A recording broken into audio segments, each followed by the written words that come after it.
guys can get their water anywhere, really. They're a pretty awesome company. So thank you to them.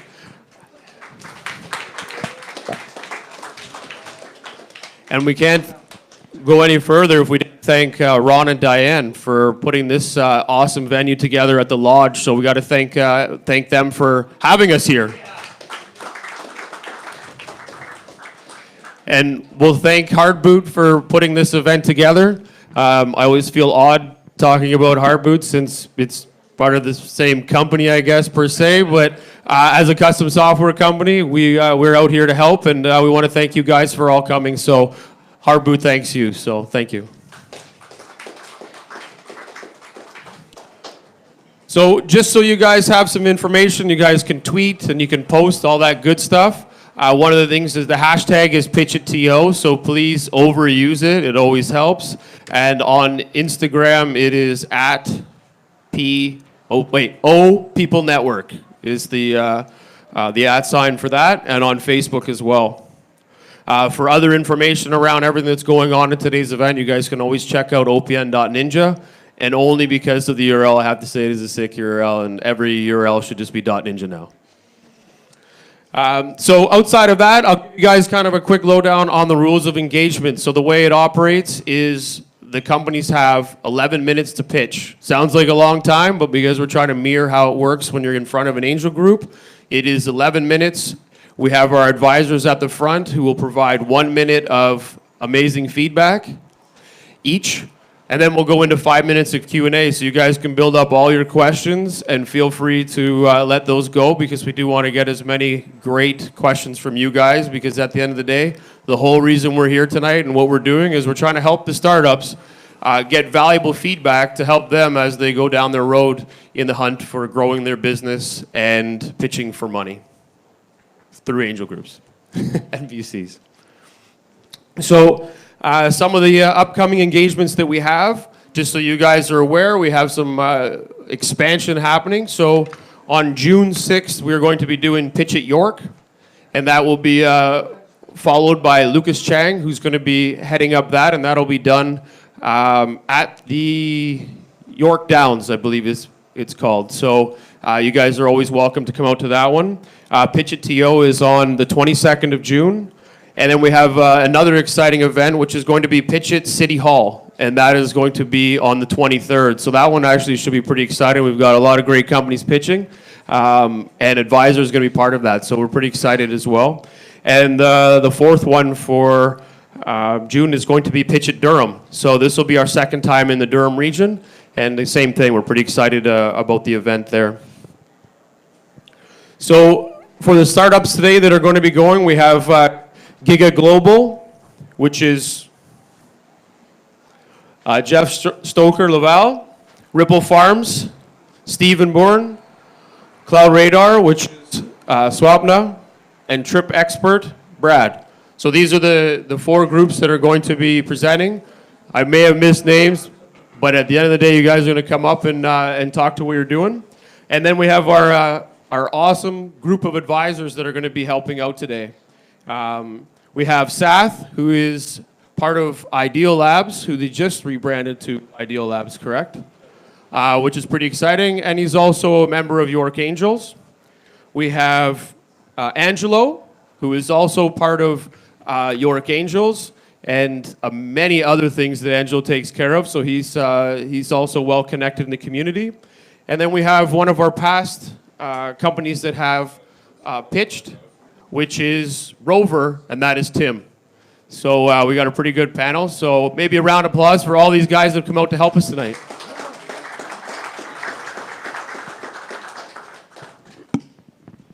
Okay, so why don't we just get started? So the first company that's going to be coming up to pitch is going to be Jeff.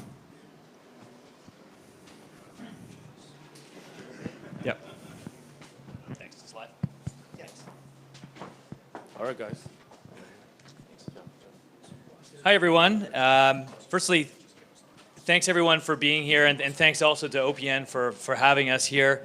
I've got to say, the panel and the lights, I feel like I'm in Canadian Idol right now, and I've I don't have anything good to sing for you, but I hope we can entertain you nonetheless. And there aren't many businesses, I think, that come in front of a group like this pitching a type of business as ours. So I hope to, as a bit of an overview, give you a sense for our business. Firstly, I'm Jeff Stoker-Lavelle. This is my business partner and co-founder, Naveed Amirzada. Our business is Giga Global. We are a large-scale international renewable energy developer focused mainly on solar energy development on the utility scale. And I thought it would be helpful to give you a little bit of background on the market and the industry first, and then give you a sense for how project development works, where our business specifically fits in, and then a bit of a project pipeline and background as to the current transactions that we have, and highlight one in particular that we're raising capital for, and then highlight the fundraising that we're doing at the moment with you all, which is to raise operating capital for the business. So first, in terms of a market overview, I'll have Naveed take over. So, thanks, guys. So I'll give you a quick overview. So this, I know a lot of guys will probably like the maps here, but this is this chart here showing the global capacity of generation in the whole entire world. And as you can see here in 2015, it's 4%. Solar only makes up about 4% of the global generation. And it is expected by 2040 that that will grow to 29%.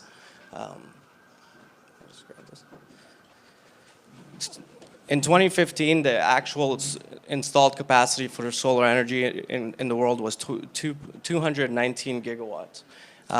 This is expected to grow and double by 2020 to 591 megawatts, and subsequently, again, by 2030 to 1,760 gigawatts. There's many reasons we've seen behind why this growth has been happening. The main ones we've seen is the climate change, obviously, global warming. Everybody's gotten, I think, a little bit of a hint that it's here, and we need to do something about changing what we're doing in terms of pollution and changing the energy source that we use for electricity from fossil fuels and move it to renewable energy generation. But also, the major factor in solar's growth itself has been because it's made much more economic sense nowadays.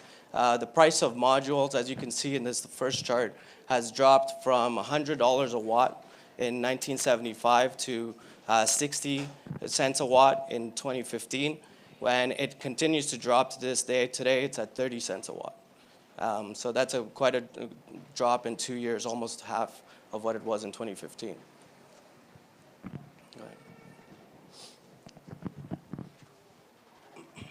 I just want to highlight the other point that what this really means in terms of the cost of energy and what maybe we don't appreciate here in Canada with a lot of other low-cost source of electricity is just how that impacts the actual cost that off-takers and ratepayers pay for our electricity. So around the world, solar energy is now competitive with every source and more competitive than every source of fossil fuel. And that's most countries of the world today. And very shortly, it will be the cheapest source of electricity of generation in every country around the world. And obviously, overlaid by the fact that it takes about 6 to 8 months to build a major plant. That's a huge advantage over fossil fuel technology, nuclear, et cetera. And for us, in terms of background, Naveed and I have both been in the business for over 10 years. We first met at our prior employer. We worked with SkyPower Global, and we were brought into that company to set up their international development business and expand them from what they were previously as a Canadian solar energy developer to a major international one. We opened 23 offices around the world in the first year. We managed an international development team spanning 30 different countries. That's internal development expertise, technical, financial, legal, as well as the project development team in the field. And we built that business into one of the largest major international solar developers in the world, and certainly the largest international developer here in Canada. And in that process, we found that there were there was a huge development in the industry in general. There were a lot of countries around the world that had 5 years ago, prior very little development in the country, that had now come to reach a mature stage, whereby the projects had gotten to the point where they were substantially de-risked through all those early stage permitting and development steps that a lot of local development teams, local investors might invest in, the land acquisition, the permitting required to then get to the point where they can get approval from the government and then get their long-term power purchase agreement. For us, in terms of the actual development model, this gives you a sense for what the process looks like for developers. At the outset, it's origination, identifying land, and going through those permitting steps. Then to the point of once you get your power purchase agreement, which usually takes about 1 to 2 years of process until you can reach that point, that's really where the project has been substantially de-risked. You've got a 20-year-long power purchase agreement either with the local government or with a major utility. And that reaches a stage of what we call ready to build. That's really the point at which we look to invest, when those projects have reached that ready to build or construction ready point. And what really needs to happen at that point is securing the long-term project equity and the term debt finance, often from multilateral institutions like the World Bank, IFC, OPIC, you might have heard of, or large-scale commercial banks, such as we have here in Canada, or a lot of large international, largely European banks that fund these projects. And so really, for us, that's our value add in identifying these projects around the world that have hit that late stage and closing the gap between the large project equity investors that want to place the tens of millions of dollars into these projects to own and operate them long term, yet they don't understand the development process in order to properly evaluate these projects, ensure that they're de-risked to the point for them to evaluate and then invest in them. So we step in between, and we acquire those projects. We have the project development team in order to diligence the projects, run legal and technical diligence on those projects, and then take them through the financing process to the point where it's sufficient for a large-scale investor to then come in, fund the projects, and take it through to the operational phase. We'll also negotiate the long-term contract with the engineering, procurement, and construction team, or the EPC firm, for that project. So every project development business really needs to think of 3 areas of capital. The operating capital in order to do that project pursuit, in order to run the diligence on new projects that come up, and also to run the business itself, travel expenses and so on.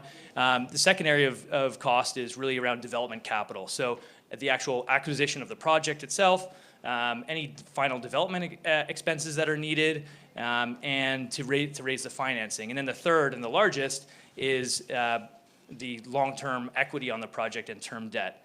And to give you an example of one of those projects, right now we have a current transaction is a 65 megawatt project based in Dominican Republic. To give you a sense of the scale of that, that's around 350 acres. That's solely dedicated to the solar farm. And in terms of capital expenditure, that's about an $85 million plant. Our role in that is to jointly acquire this project along with our Spanish development partners and large-scale construction firm. Once we invest in that project, we'll be taking it through the financing phase and the final development phase, and we expect to exit in about 1 year. And the total investment cost for that project is $2.8 million. And we expect to, after we've returned costs for the 2.8 plus expenses to our partners, we expect to generate a return of about $4.5 million.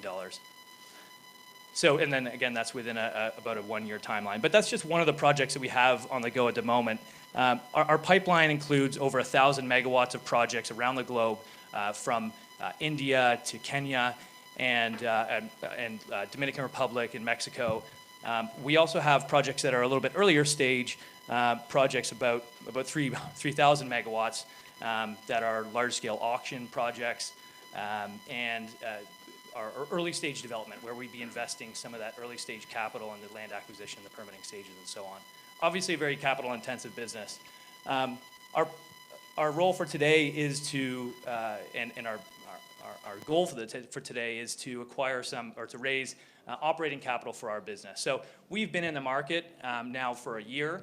and we've been building up the pipeline that you see there today and going through individual project capital raising processes. But we need to expand our operating capacity to the point where we can actually have a project development team in-house that includes both financial, legal, technical expertise, also cover, of course, our office costs and our travel costs. And then we have a large degree of third-party costs that need to be covered as well on each individual project. So third-party legal and technical advisory, as well as raising the long-term financing for our projects. So by raising this $2 million, this will give us the operating capital we need over the next 2 years to hire a very professional team for us to manage that pipeline of business. And then we will be going to the market to also raise ongoing development capital on a rolling basis for projects, the profit of which will be recycled back into the company. And then we also have third-party partners that will be providing the project equity to the projects when we get to that stage, of which we've already lined up. So really the focus for today is to secure the $2 million that we need to expand that capacity of the business rather than individually going to the market for these the project raise that we require. Thanks for your time. Awesome. Right on time, right on time. I'll hand this over to Tim, and Tim, you're able to jump. Hey guys, Tim from Rover Parking. I'm a startup myself, so I'm sort of more here today because I've probably pitched 100 times in the last 150 days. So still an early stage startup, but I've had a lot of practice with it. Thought the delivery was awesome, guys. Even just from the start, kind of got everyone engaged into it. I guess some of the notes that I had down, you did a really good job explaining the market itself and the need for solar.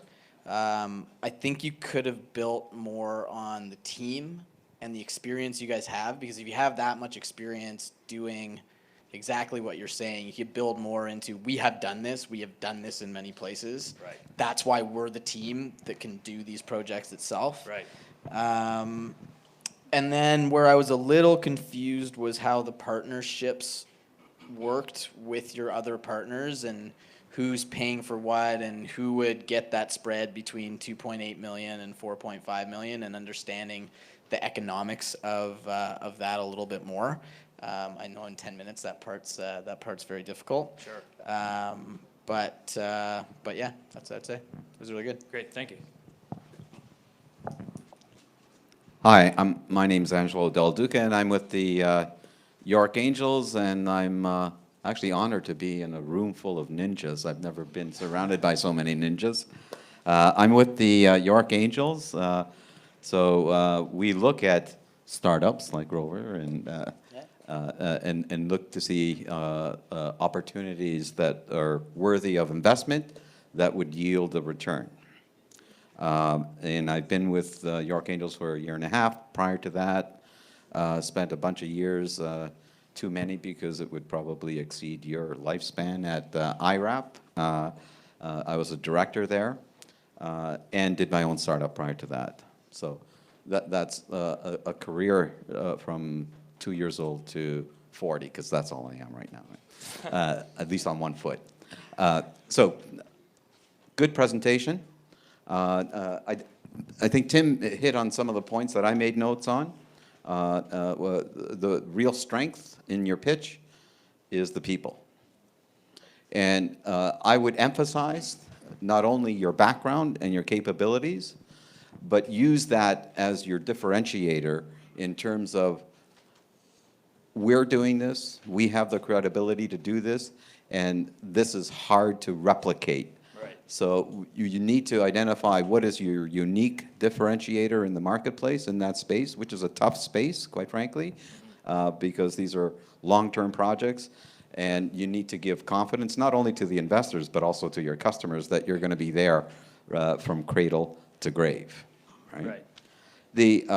On the other side that I think you also need to work on, you provide a really good detail on what you need in terms of the $2 million ask.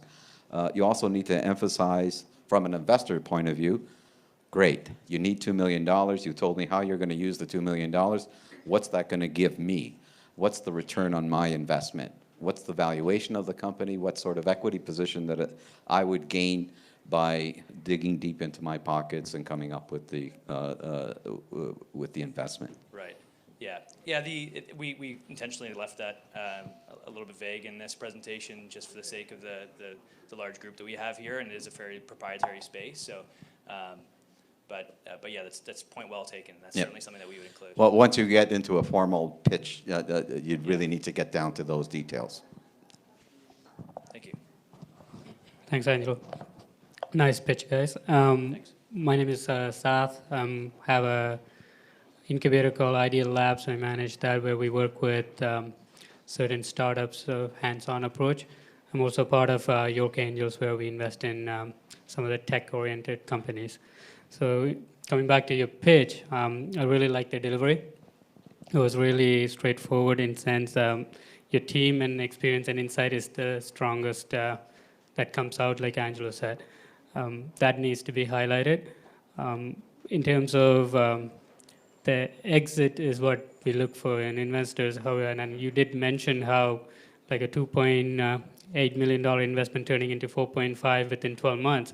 If that is the exit for investors, like that should be front and center, and how we are going to achieve that, right? Right. How you're going to achieve that, and how investors are going to take the money out. Because that's something kind of lost in that detail, I guess, if that's the approach that you're taking. Right. In terms of like negative, so if I need to point out how to improve your stuff, I would say slides needs to be improved a bit to be more pleasant and approachable for investor to look at. So like in there are details, how to put out the most important stuff for people to look at. Sometimes things get lost in the details. Sure. So that's something I would say. The exit plan for investors is the other one. And sometimes when you pitch, looking at the slides compared to the front is something, if you can, once you get experience in pitching, like, you will look at the slides less often than looking in the front. So those are some of the minor stuff. Great. Thanks for the feedback. Okay, awesome. So we're actually, yeah, man, it was awesome. So we're gonna get some questions from the audience. So anybody have any thoughts, comments? Dig deep. We got some good stuff out there. What are you guys thinking?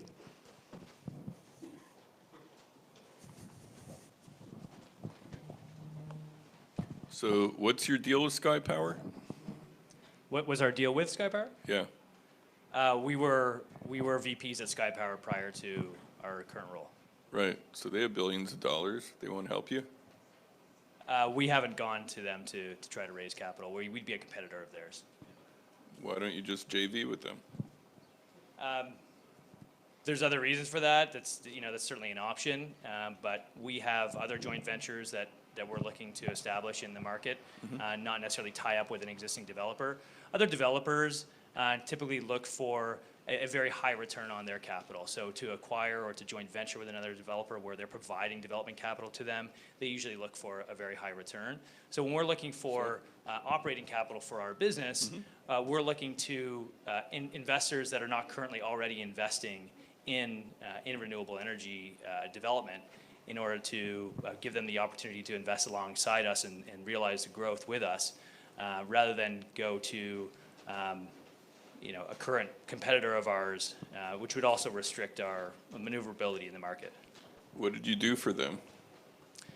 We jointly ran the international development team there. So our first role when we started with Sky Power was to open 23 offices around the world and staff up those offices with development teams, and then to put in place the development processes in order to build a pipeline and build advanced projects in each of these countries. So, for instance, in developing in South Africa is very different than developing in Mexico or India.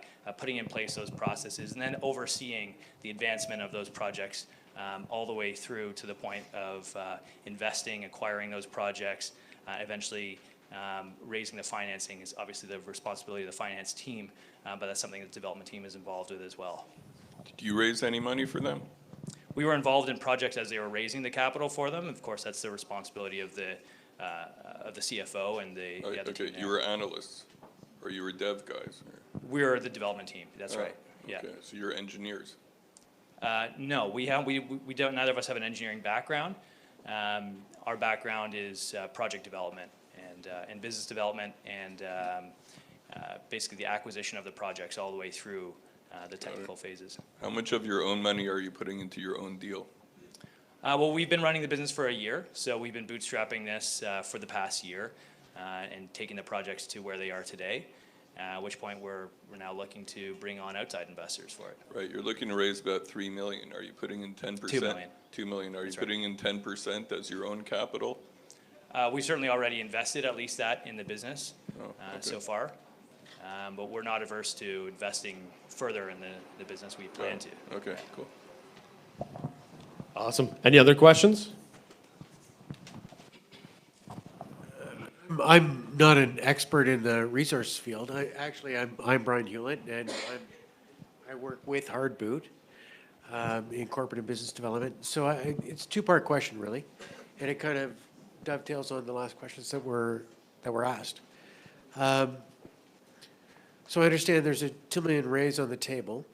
It's PE, and again, I'm not an expert in resource, but it sounds like in your particular role as intermediary between vetting and finding these projects versus actually constructing and delivering them and the long-term resource deals that follow on, it sounds a little akin to me like a resource play. And I don't mean play as being a bad word. So what is the burn on the two? Where does that get you? And is there a smaller raise to finance your operational? And would you not go at that point, much like a junior mining co would on a promo, and do a junior mining stock as a public offering for your big cap raise? Yeah, good question. So yeah, the 2 million is really for the next 2 years. So to your question about could we scale that back? Yes, we could. We want to ensure that we have sufficient operating capital such that we don't need to then come back to investors a year on if our initial transactions don't generate the development capital in the 12-month window necessary for us to then use those development proceeds to fund the operating expenses of the business. So that's why we've given ourselves a little bit more time. But certainly it could be scaled back from that 2-year, $2 million raise to a portion of that, probably even $1 million. But we want to ensure that we have sufficient capital to have the best team in place. That's something that that's very important to us, that we can hire the best developers, project managers, financial analysts, and legal expertise in order for us to manage these projects. But yeah, and also to address your question, or your first point, we do intermediate in a way, but it's really between the junior developer who's brought the project to the point of being ready to build, and then the long-term equity that's coming in to actually build the project. So we also bring in the construction teams to construct the project and to take on some of that risk. And in a lot of the cases, the project equity is actually coming in at the stage of financial close, but a lot of that risk is then carried for the next month or next year or 8 months by the engineering and construction firm to deliver that project to a stage where it's operating, it's generating electrons and getting paid, and obviously entirely de-risked for the long-term investor. And so that's the play that that's our play, is to really take it from a stage where it's technically ready to build, but otherwise not a project, not an actual operating project, to the point where it's actually operating. That's just as a follow-up. That's where I saw the parallel, right? Yeah, it is a parallel. Claim to production. You're right, and there is a Where parallel between that and resource in a play. junior mining analogy, where the race is around promote, and the people that promote never produce. They promote, raise to get to the point of selling to production. Right. Right? Yeah, it's a really good point. In a couple slides ago, we were looking at the Dominican project.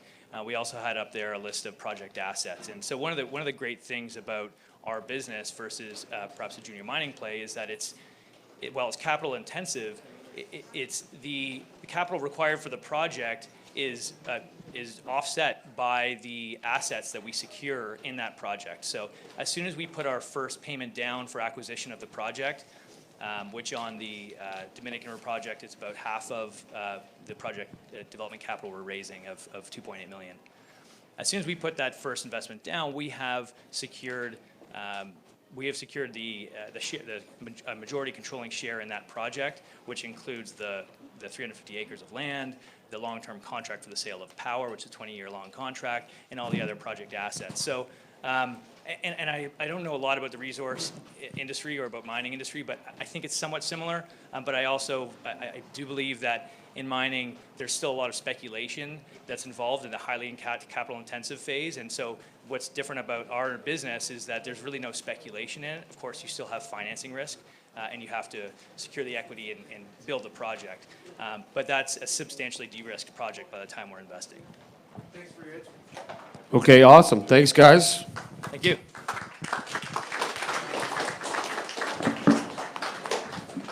Okay, so the next group that's coming up is Brad.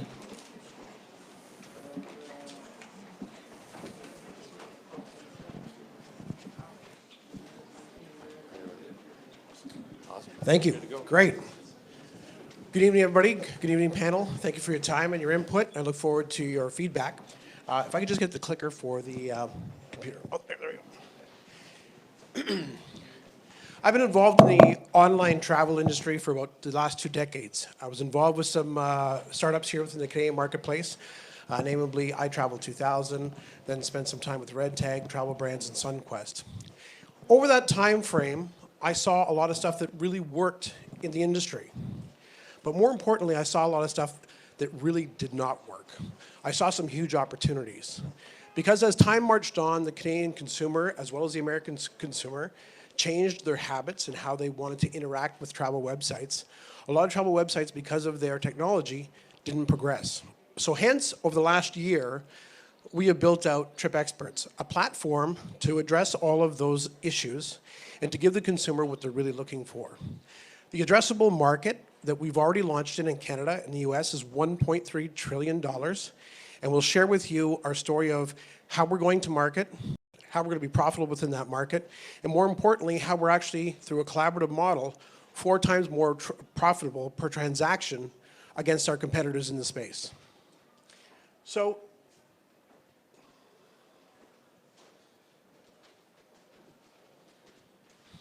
not working?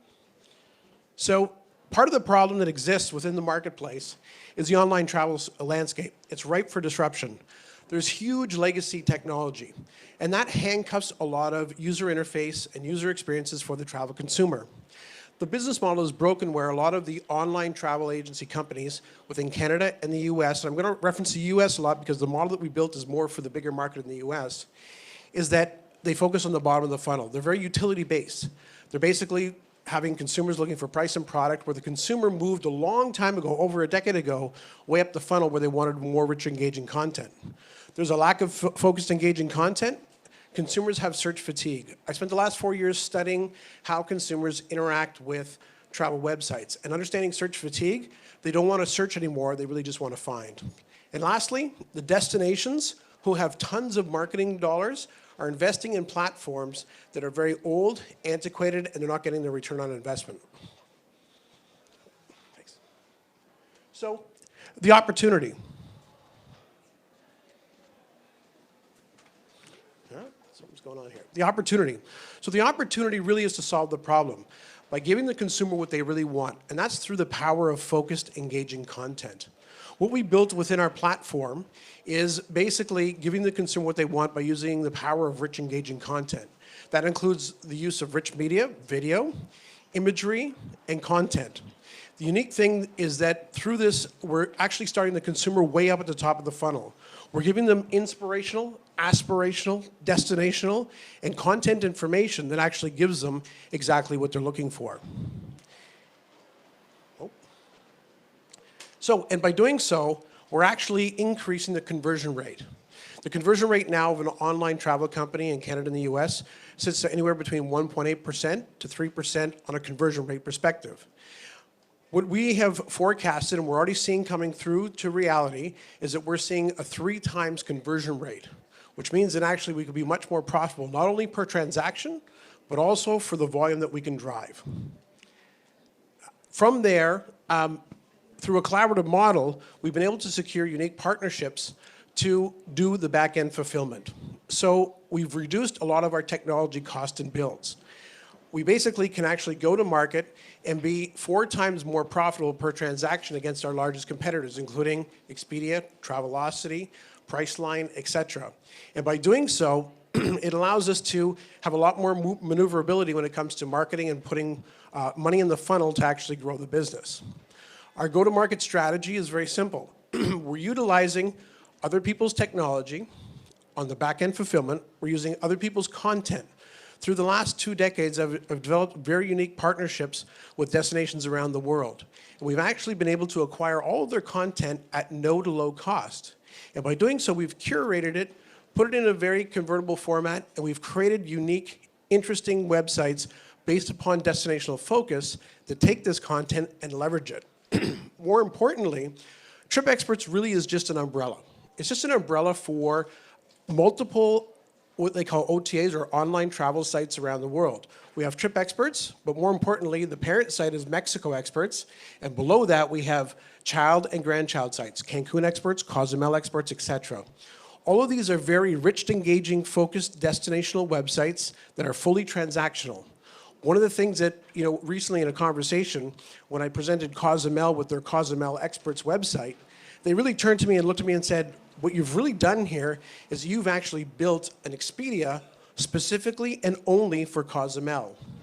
And then they said to me, and this was the conversation, can we send you all of our website traffic and all of our social media traffic into that funnel? So realistically, what we've also created for the destinations is a funnel that helps drive that right into our websites. And by driving that into our websites, we're getting that very highly qualified traffic at no to low cost. Our vision and mission and goals are very simple. We're redefining how consumers research, plan, and book their travel with the power of focused, engaging content. We'll become a global brand recognized for providing simplified, aspirational, relevant content focused on destinations. And lastly, we will hyper-grow a global network of destinational-focused platforms in the next 36 months. So, in essence, what we're doing is we're building a very unique, interesting model.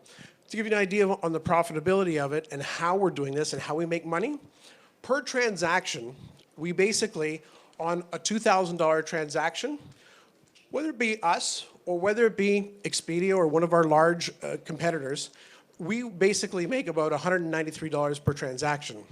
The big difference here is that because of their large organizations and their large expenses, they netting up about $19 per transaction. In our business model, which we've already proven because we're launched and we're in market, we're transacting about $76 per transaction.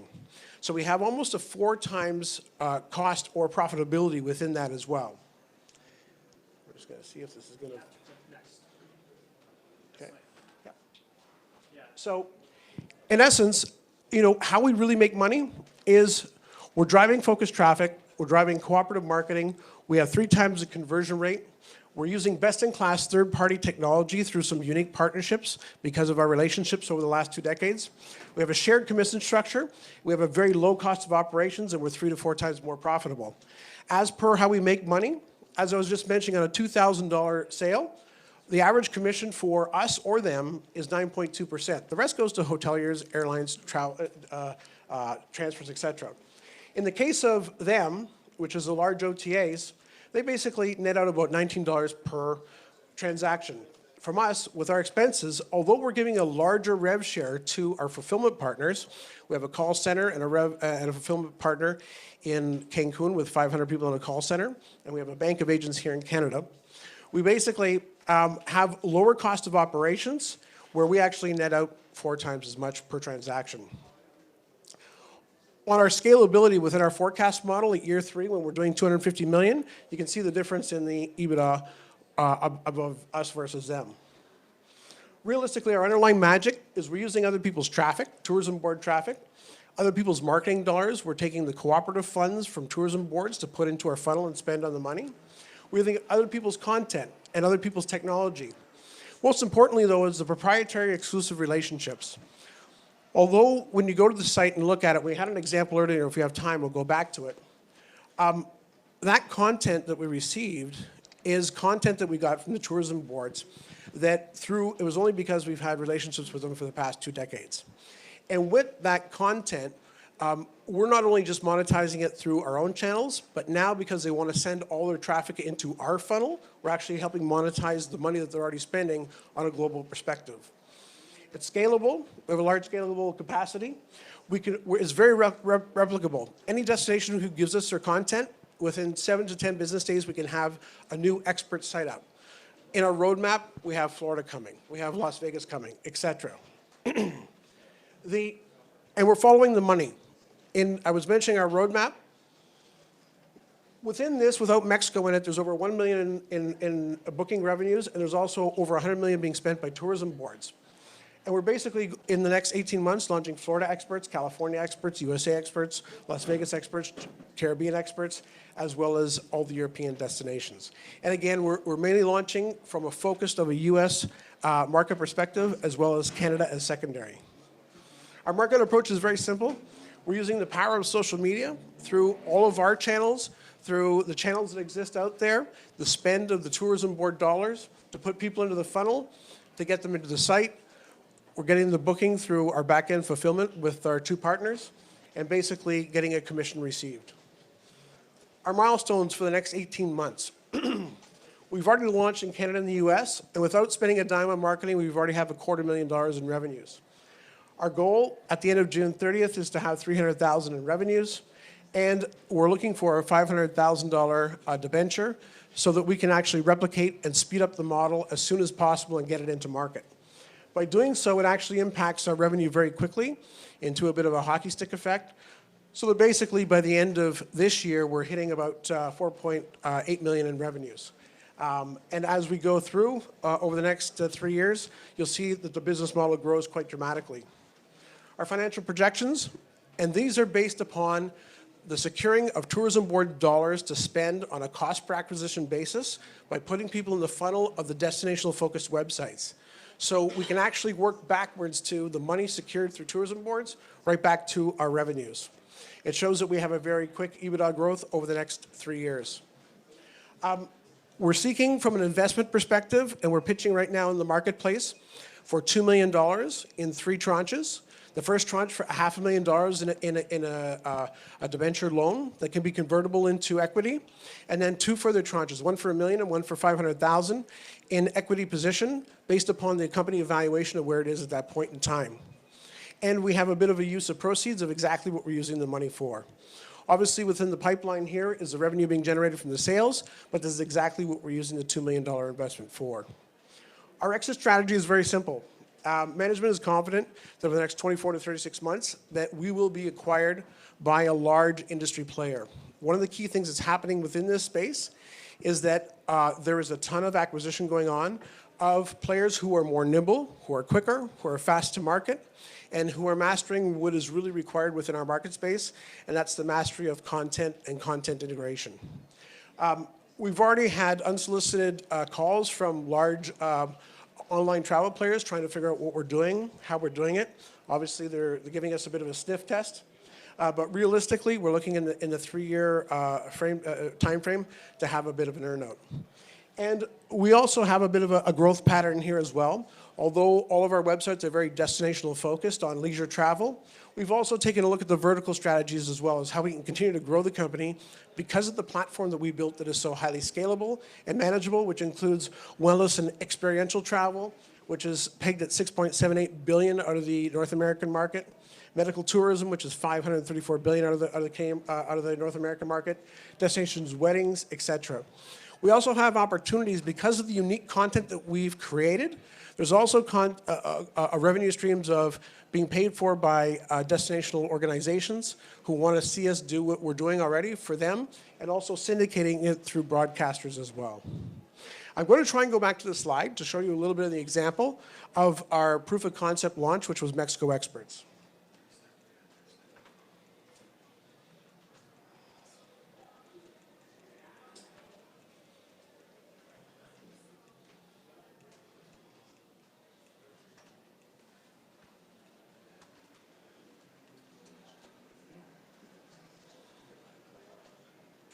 Oh, and it doesn't look like it's going to run on the laptop that it's on. However, what these sites envision, they're very highly video-driven. They're very experiential driven. We give the consumer what to see, what to do, where to stay, where to play. Let's come up here. And basically, we're giving the consumer the total experience of what that destination offers. Although you're seeing Mexico Experts right now, we really don't want the consumer to come in the top of the funnel of Mexico Experts. We want them to come in on the side where they want to go swim with the whale sharks in Isla Mujeres off the coast of Cancun. And basically, through rich, engaging content, through social media, through digital, as well as peer-to-peer sharing, it drives the consumer into experiential content that allows them to, most importantly, close the loop. One of the things that tourism boards have always struggled with was that they've had all this amazing content, but they've never had a commercialized closing of the loop. And that's what our whole business model is based upon, is giving the consumer exactly what they want, catching them at the top of the funnel, driving them into really relevant content that converts at a higher level. And by doing so, we can do it at a much more profitable level than our competitors do. Right now, in what we've currently launched, we have 10 destinations in Mexico. We're launching 10 more within the next 90 days, and then we'll be launching Florida Experts come September, and the process will go. So what we're utilizing the investment funds for is to expedite that process so that we keep our competitors a little bit at bay, and we're way ahead of everyone. You know, some questions might be, what is the barrier to entry to this? The big thing from the industry or people who've been looking at our business model is they're trying to figure out how we did it. And really it comes down to the content. Everyone's looking at the content and they know how expensive it is to create this. Through our proprietary relationships with tourism boards over the last 20 years, we've been able to acquire all the content for free and basically repurpose it and focus it and give it back to the consumer in the way they want. I'm going to jump in there, but that was awesome. Thank you. Great, thanks. Awesome. Thank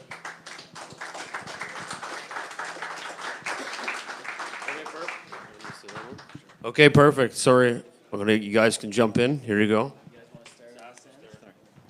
Okay, that was a detailed presentation. Congrats.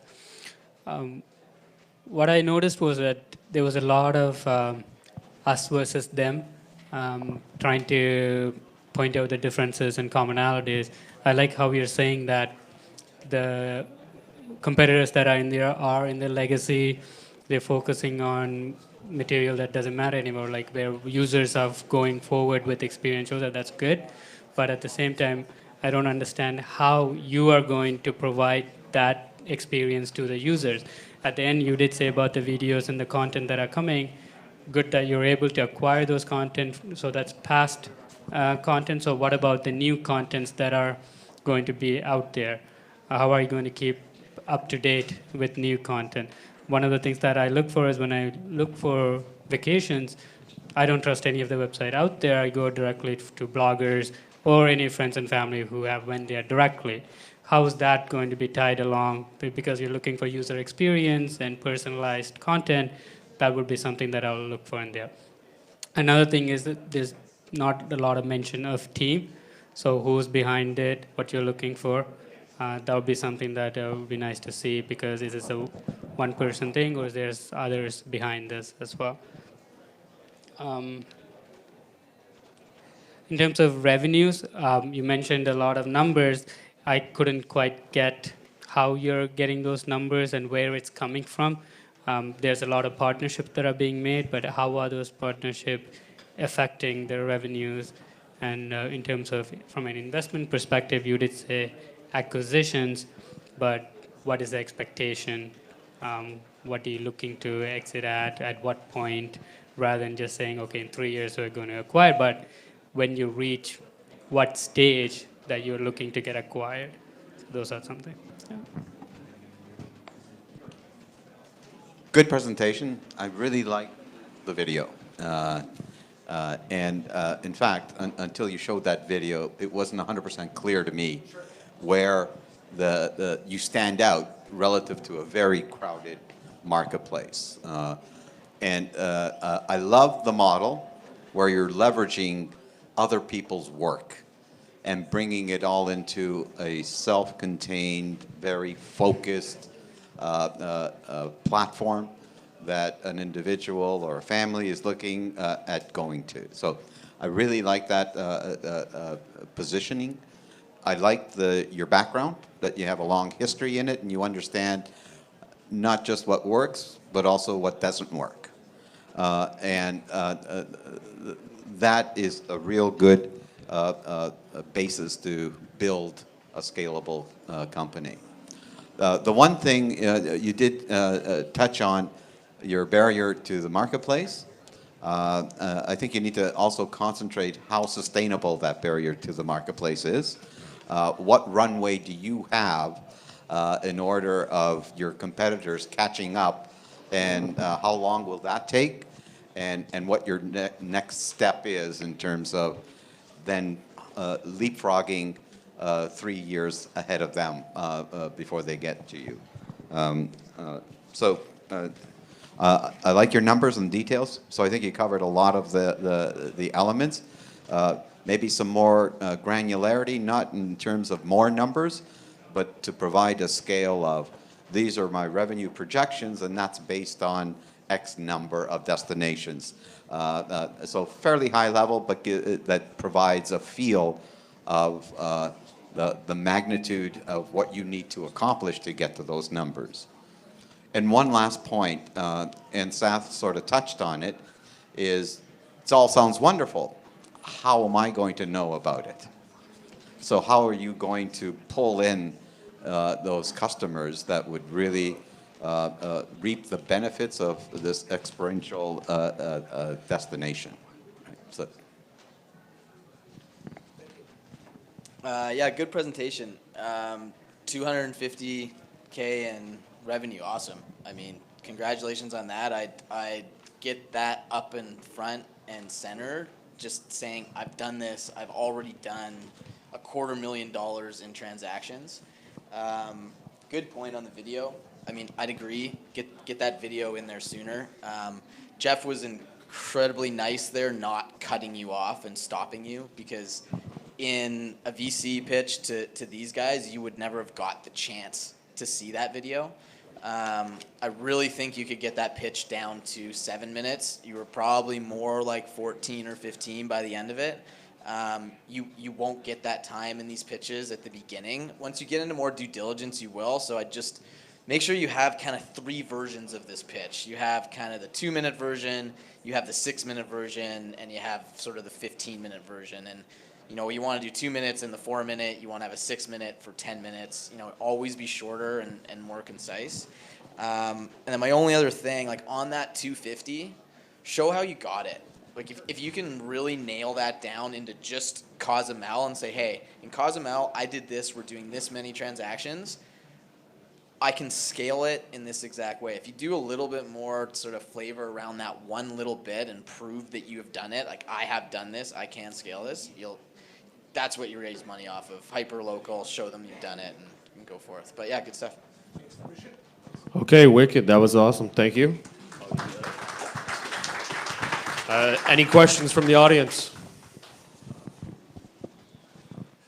First of all, I agree with all the compliments that came out of the judges panel.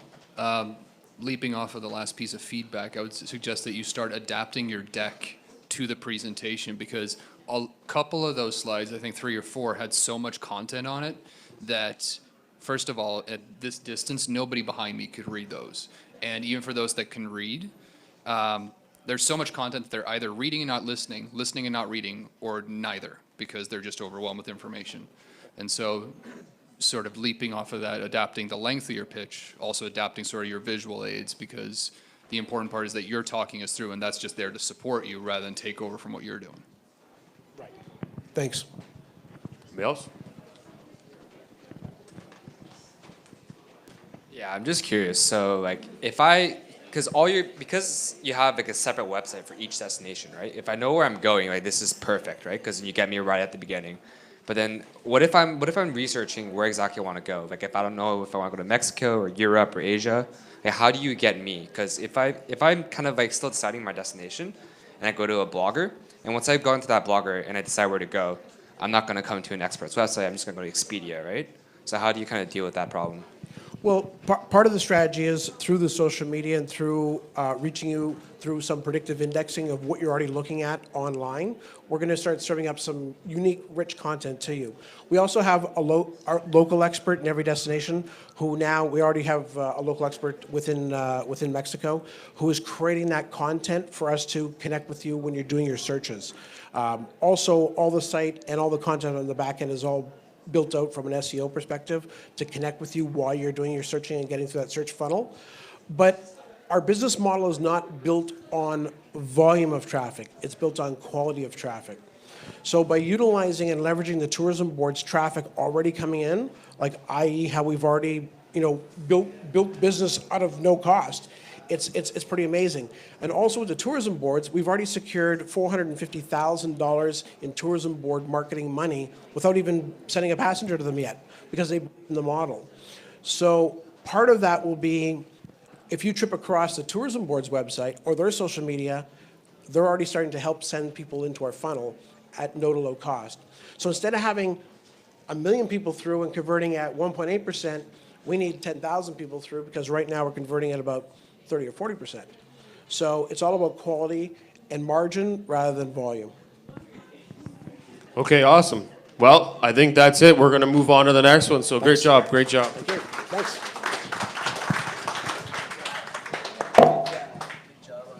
Okay, the next group is going to be Ripple.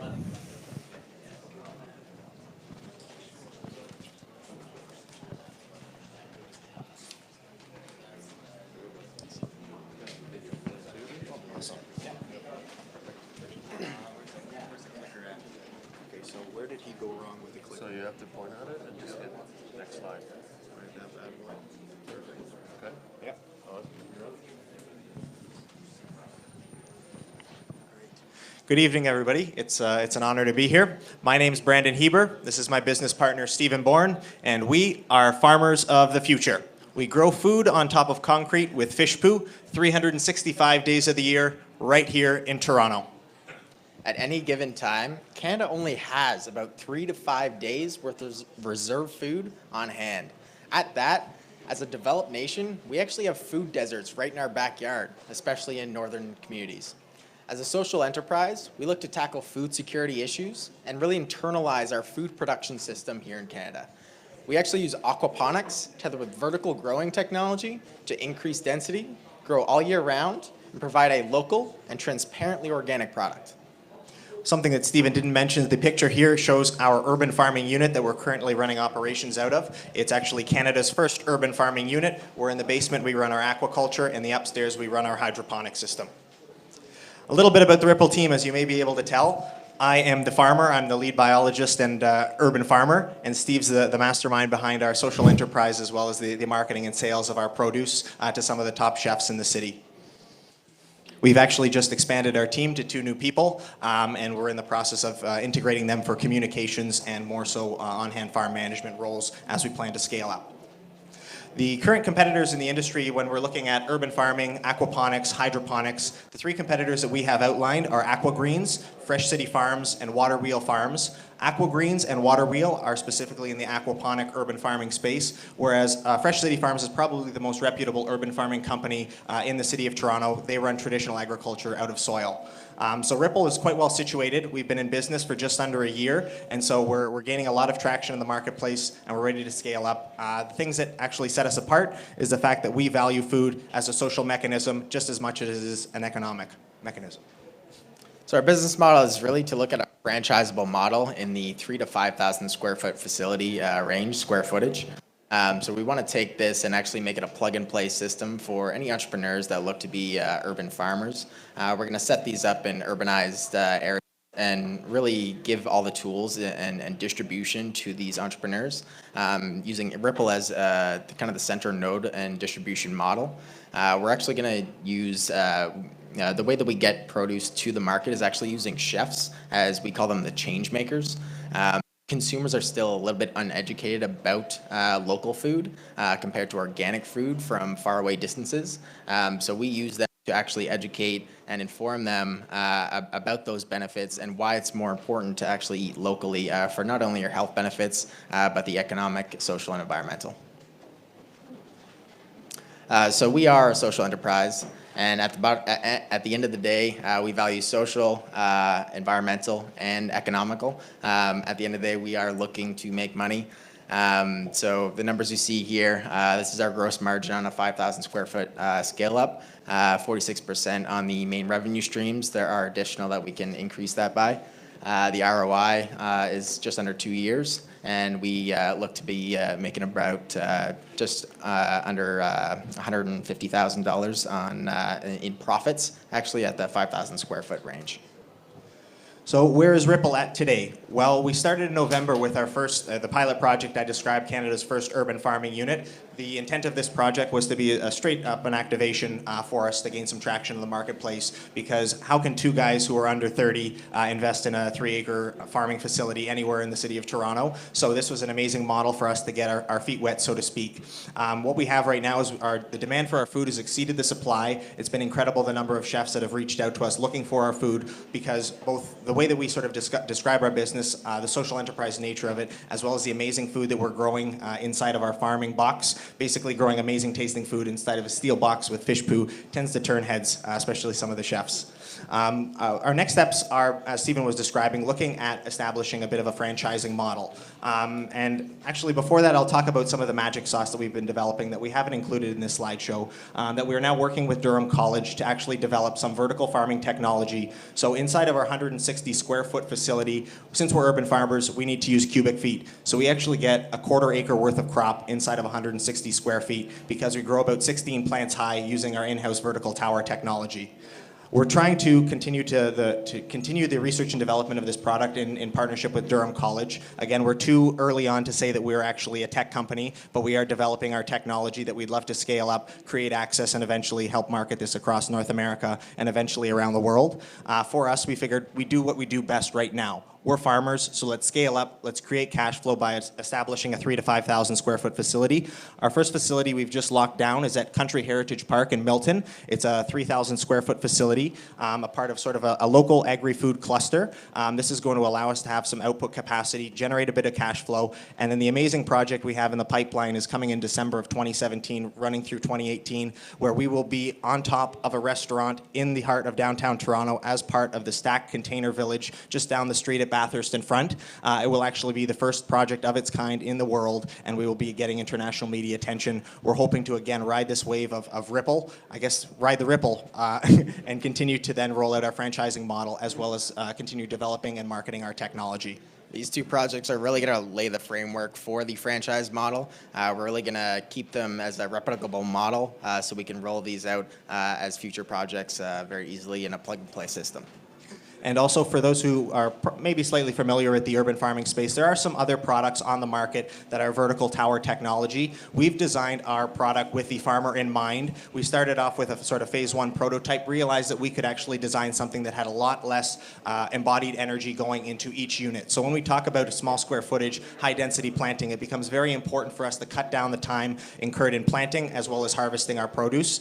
Something that's also ingrained in our system is that we've designed our towers so robust so that the small amounts, I'll say, of effluent that are flowing through our aquaponics system are actually able to pass smoothly through our towers, as opposed to other technology that has designed for very small drip irrigation lines that would actually clog up in light of aquaponics use. So our ask is really, first and foremost, mentorship. We are looking for someone with a background in franchising, as well as an impact investor. I hope those two go hand in hand to get us to the next phase and allow us to scale up to the next step. We are looking for about $250,000 to get to the next step. We have invested our own personal money into this. And we've just finished a round of grant funding, which has got us about 60% of the way. But we are looking to get to the rest of the way with the right investor. We are Ripple Farms. We grow future-friendly food with fish poop. Thank you very much. That was good. Angelo, you get to start this one. Hey guys, how you doing? I know these guys really well. Maybe for the benefit of the audience, your pitch has come a long way, so good work. And I really like the emphasis on the the social, environment, and economic. And I'm glad that you highlighted the economic element of that. From an investor's perspective, we like to see that aspect on it. And on that point, that's the one area that I think you might want to flush out in more detail. And they're really in a couple of areas. The scale, what's your plan to scale up? And what is your vision of scale? What does that mean in terms of revenues? Is this going to be a $1 million entity over 5 years, or is it going to be a $100 million entity over that same period? So you need to sort of get the crystal ball out and substantiate those numbers to a certain degree, and that'll tie into the element of what's the return on that investment to get to that scalability aspect. Franchising model, I think you're on the right direction there, but it's not an easy road to go down. So getting someone in that has experience in the whole franchising business, I think, is really critical, and learn from that and how you build it. But kudos in terms of visibility in the community, and having those influencers, the chefs, talk about how great the food product is. So highlight some of the specific, unique produce that you produce and how it is better than soil-based. Awesome, thank you.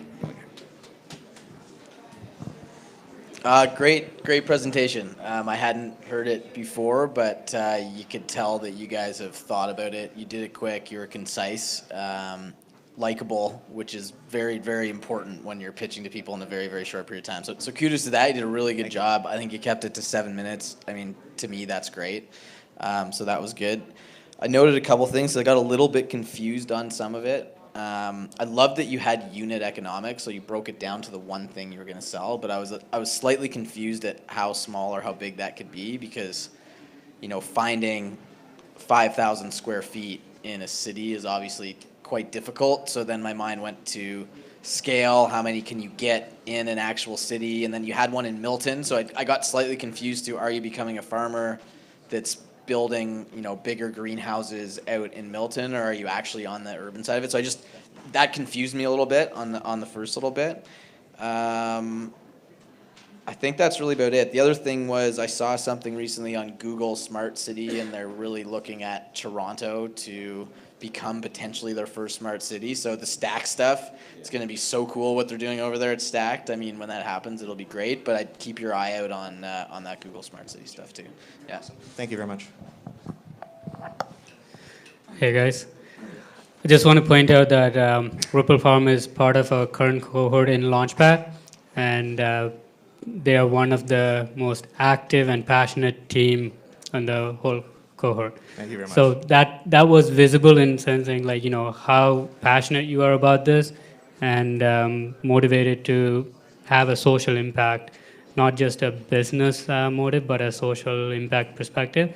That kind of resonates with a lot of people that we have seen, like when people were listening to pitches over the last few months, right?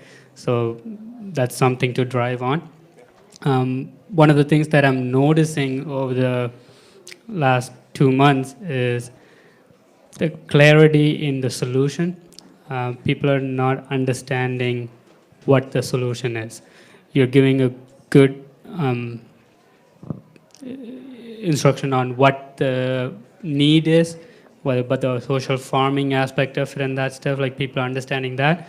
But what is the actual product or services that you're providing is something, for the people who are listening to it for the first time, it sometimes gets confusing. So that's something we have to work on in honing that aspect of it. Other than that, your pitch deck and the pitch delivery is awesome, one of the best. So good luck. Thank you very much. Awesome. All right, do we have any questions? Okay.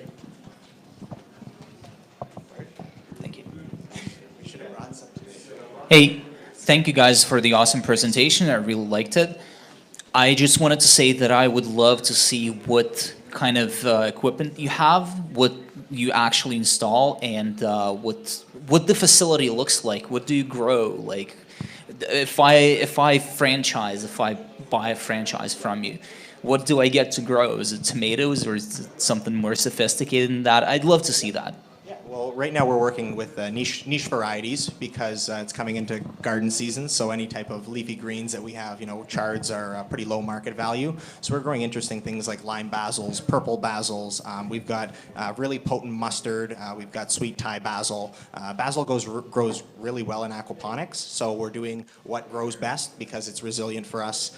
We're actually also investigating because the whole circular economy, we really are true believers in it. Our basil plants that have slightly less desirable leaves, so maybe they're browned or cut just in processing, we're actually turning those, instead of throwing in the garbage, we've turned them into a simple syrup. And we've had about 100 people in terms of our market research at the Evergreen Brickworks Farmers Market say, I want this, I want it in my mojito, I want it in my gin and tonic, when can I buy it? I want it now.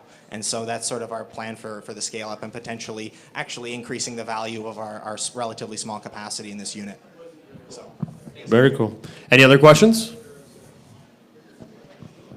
All right. Question? Yeah, all right. Can you grow weed with this? That's the question. You can grow whatever you'd like. Ripple Farms is growers of natural and organic produce currently. So Ripple isn't that drink. Is it organic or do you use mineral? In terms of our process, the only two additives in our system are kelp extract, which is seaweed powder, and chelated iron. Sometimes we were actually using some Epsom salts just for magnesium in our system, but otherwise it's totally organic in terms of its production. Something that I will say to the audience is that in terms of the policy side of things, when we look at actually getting an organic seal on it, we actually have bacteria in our system. These are good bacteria, but policy hasn't recognized that. So our take on it is we're going to be transparently organic, show you everything we put in our food, and you can actually talk to the farmer who's growing your food and ask me questions directly. And we are Ocean-Wise certified as well for our seafood. Okay, awesome. Thank you very much, guys. Okay, our last presentation. Yes, let's do this up. Claude. Okay, before we start. Okay, so can I have everyone's attention, please? Everyone looking at me. So we're gonna have this last startup going, but before that, I wanna make sure that everyone knows what's gonna happen after. So we're gonna have a demonstration right now from Metaverse, virtual reality, and then we're gonna have networking. So there are angel investors here, there are entrepreneurs, there are people who are looking into getting into entrepreneurship, and everyone is eager to talk and meet each other. I'm just gonna ask you to please focus for the last 10 minutes, and then we're all gonna have fun. Virtual reality and networking, okay? So please, everyone, a round of applause for Kudos Radar.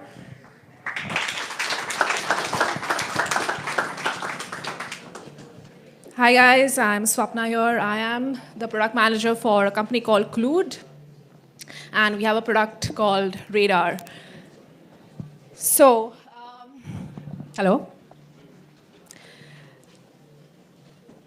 Okay, so we are a data intelligence platform for organizations to make sense of the data around them, and we concentrate on unstructured data.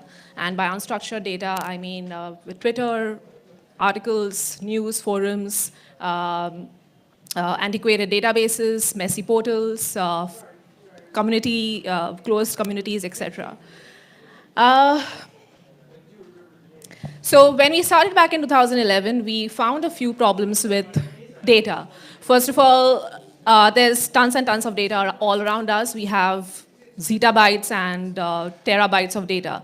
However, this data is in silos. So mostly we have data in Google searches, we have data in Twitter, other social media sites, or even data in some obscure community forums and other obscure texts, etc. So there was no single platform where you could access all this data and analyze it at one place. That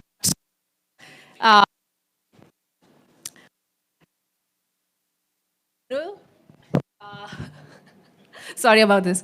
So uncovering insights from data is a manual and a time-consuming process. Thank you. Is a manual and a time-consuming process. So basically, you require a computer science degree or a data science degree in order to uncover insights by coding algorithms, etc. So, and most of the other companies spend a lot of money on market research companies, but these insights are not continuous. These insights are not available continuously. You pay them funds, and then you get the insights, but at the same time, they need to be continuous. And one of the last things was data is constantly changing, it's constantly evolving. And human analysts cannot keep up with this constantly moving data. To solve some of these problems and also some of the use cases, for example, monitoring your company, your brand, your industry, for risk and reputation monitoring, and also for answering some big data questions and monitoring real-time events, we created something called Radar. So our solution, it's a SaaS-based B2B analytics platform for decision makers to make sense of the data around them. And this data is, as I mentioned, it's unstructured data. It can include industry-specific publications, patents, company data, web, blogs, news forums, etc. So how does Radar work? We provide you access to tens and thousands of data sources. Currently, we have about 80,000 plus data sources, and it's constantly increasing. We provide you tools, for example, entity recognition graphs, etc., through our proprietary algorithms in order to explore this data and gain some summarized insights out of it. And then you can refine the data through some search and filter tools and analyze the data if you require some manual analysis through labels and sentiment analysis. And then hopefully you derive insights out of it and actionable insights through visualizations and entity graph. So these are the inner workings of Radar. This is a bit technical, so if anyone wants to talk about it later, more than welcome. So as I mentioned, the data coverage, we cover more than 80,000 plus data sources, but at the same time, if we don't cover a data source and if you, as a user, wants to track a data source, you're more than welcome to add it into our platform, and then we track it for you. We also have industry-specific publications and other data sources, etc. So the target market, it's a huge market, but we want to target a few specific verticals right now because most of our competitors are industry agnostic. They target each and every organization in the world. We want to target a few different verticals, for example, market research domains, market research agencies, professional services and accounting firms, pharma organizations, banking, and insurance organizations, etc. But the first two or three are our major targets. So just some market validation. As you know, data is exploding. We have about 40 zeta, we might have about 40 zettabytes of data by 2020. And also the spending on big data technology and services is increasing almost every year. So it's a huge market opportunity for data analytics and data intelligence tools out there. So who is it for? We basically target marketing and business professionals, CMOs, marketing directors, client service directors, sales professionals, etc. But the people who actually use Radar are the market research analysts, project managers in professional services firms, PR managers, etc. So we have a few clients in different industries, in the healthcare, automotive, sports, and market research companies. So as I mentioned, we have a ton of competitors in the data intelligence field, but most of these competitors are either data source specific, they target a particular data source, for example, just social, or other competitors target their industry specific, so they target a particular industry and go at it. We want to be as data agnostic as possible, data source agnostic as possible. We want users to be able to add as many data sources. We want to have an aggregation of whatever data sources are out there available. And but at the same time, we want to be industry specific, as I mentioned. We want to target a few different industries and then grow after that. So a few of the differentiating factors. We offer Radar as a managed service right now. So if organizations don't want to invest any resources in analyzing data, we can offer them as a managed service and provide them with insights directly instead of them having to use the platform on their own. You also don't require a data science degree, so it's a simple and intuitive platform, which is a major differentiating factor for us. And the major derivative of this is that the platform can be used by anyone in an organization. So be it the sales team, marketing team, legal, HR, finance, each one of them can use Radar to gain insights which are contextual to them, which are relevant to them. And that is one of the major differentiating factors.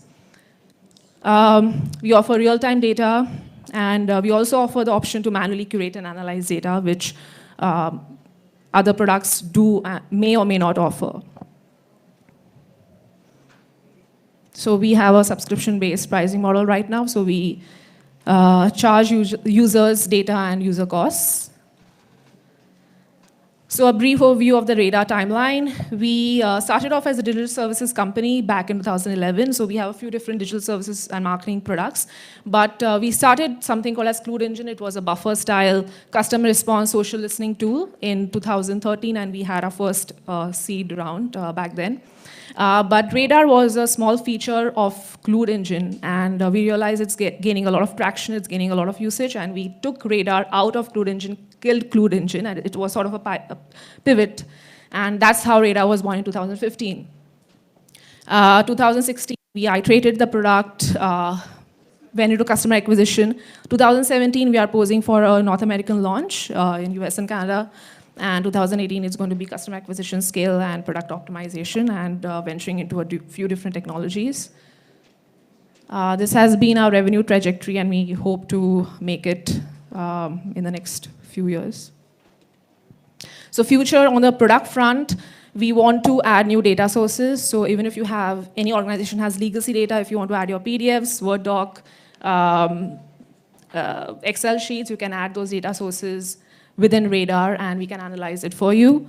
We also want to get into image and optical character recognition. That is a huge market for us because having textual data is one thing, but aggregating image and video intelligence for that matter into this data source is going to be amazing in order to gain those obscure data patterns and connections in your data.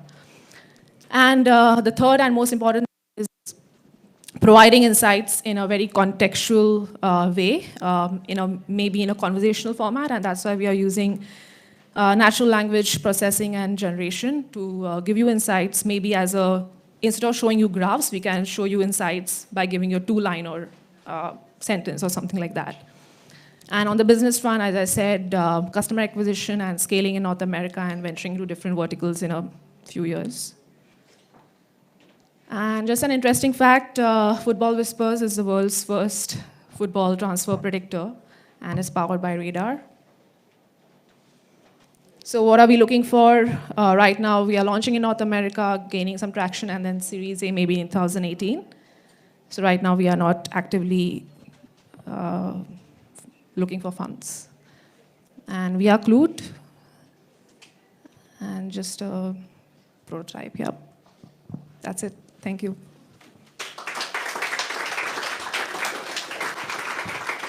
Okay, awesome. All right, thank you very much. Thanks. Good presentation. Data, I mean, I deal with data on a regular basis with Rover, and figuring out how to analyze it properly and get what you want from the masses of it is obviously very difficult. So good vertical to be in. Good job on handling the technical difficulties as they were happening at the beginning. I know Jeff said earlier, run through it and keep going through it. Depending on the pitch you are in, if you were, and guys, I could be wrong here, but if you were pitching to York Angels and their technology wasn't working, I would say hold back and be composed and just be like, guys, can we fix this before I get on there, if it's a big part of your presentation. Yeah.